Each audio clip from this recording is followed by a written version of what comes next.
He was an old man who fished alone in a skiff in the Gulf Stream, and he had gone 84 days now without taking a fish.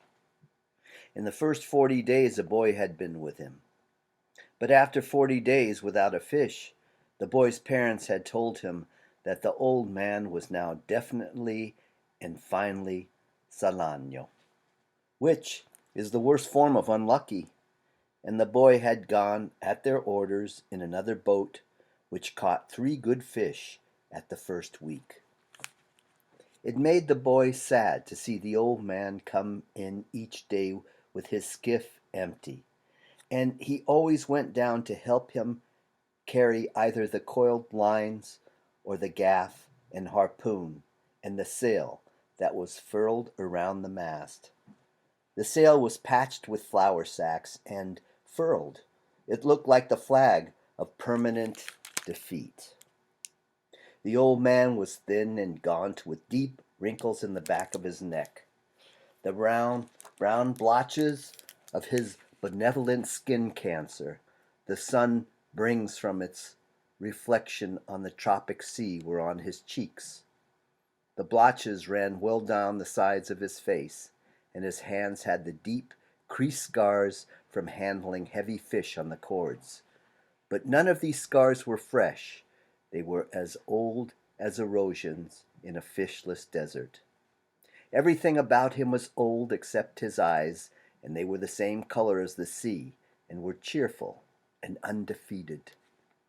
Santiago, the boy said to him as they climbed the bank from where the skiff was hauled up, I could go with you again. We'd make some money. The old man had taught the boy to fish, and the boy loved him. Nah, the old man said, you're with a lucky boat. Stay with them. But remember how you went 87 days without a fish? And then we caught big ones every day for 3 weeks. I remember, the old man said. I know you did not leave me because you doubted. It was my papa made me leave. I am a boy and I must obey him. I know, the old man said. It is quite normal. He hasn't much faith. No, the old man said. But we have, haven't we? Yes, the boy said. Can I offer you a beer on the terrace, and then we'll take the stuff home? Why not? The old man said. Between fishermen. They sat on the terrace, and many of the fishermen made fun of the old man, and he was not angry. Others of the older fishermen looked at him and were sad, but they did not show it, and they spoke politely about the current and the depths they had drifted their lines at, and the steady good weather, and of what they had seen. The successful fishermen of that day were already in and had butchered their marlin out and carried them laid full length across 2 planks, with 2 men staggering at the end of each plank to fish to the fish house where they waited for the ice truck to carry them to the market in Havana. Those who had caught sharks had taken them to the shark factory on the other side of the cove, where they were hoisted on a block and tackle, their livers removed, their fins cut off, and their hides skinned out, and their flesh cut into strips for salting. When the wind was in the east, a smell came across the harbor from the shark factory, but today there was only the faint edge of the odor, because the wind had backed into the north and then dropped off, and it was pleasant and sunny on the terrace. Santiago, the boy said. Yes, the old man said. He was holding his glass and thinking of many years ago. Can I go out and get sardines for you for tomorrow? No, go and play baseball. I can still row, and Rogelio will throw the net. I would like to go. If I cannot fish with you, I would like to serve in some way. You bought me a beer, the old man said. You are already a man. How old was I when you first took me in a boat? 5.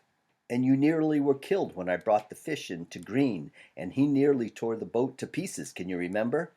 I can remember the tail slapping and banging and the thwart breaking and the noise of the clubbing. I can remember you throwing me into the bow where the wet coiled lines were and feeling the whole boat shiver and the noise of you clubbing him like chopping a tree down and the sweet blood smell all over me. Can you really remember that, or did I just tell it to you? I remember everything from when we first went together. The old man looked at him with his sunburned, confident, loving eyes. If you were my boy, I'd take you out and gamble, he said. But you are your father's and your mother's, and you are in a lucky boat. May I get the sardines? I know where I can get 4 baits, too.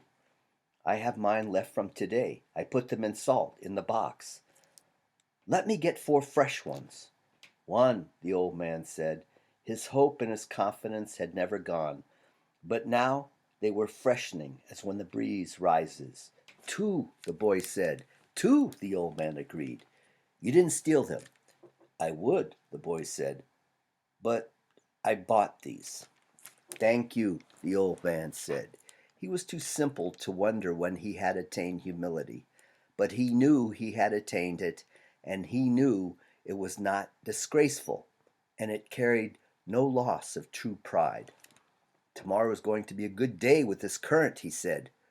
Where are you going? The boy asked. Far out, to come in when the wind shifts. I want to be out before it's light. I'll try to get him to work far out, the boy said. Then if you hook something truly big, we can come to your aid. He does not like to work too far out. No, the boy said, but I will see something that he cannot see, such as a bird working, and get him to come out after dolphin. Are his eyes that bad? He is almost blind. It is strange, the old man said. He never went turtling. That is what kills the eyes. But you went turtling for years off the Mosquito Coast, and your eyes are good. I am a strange old man. But are you strong enough now for a truly big fish? I think so. And there are many tricks. Let us take the stuff home, the boy said, so I can get the cast net and go after the sardines.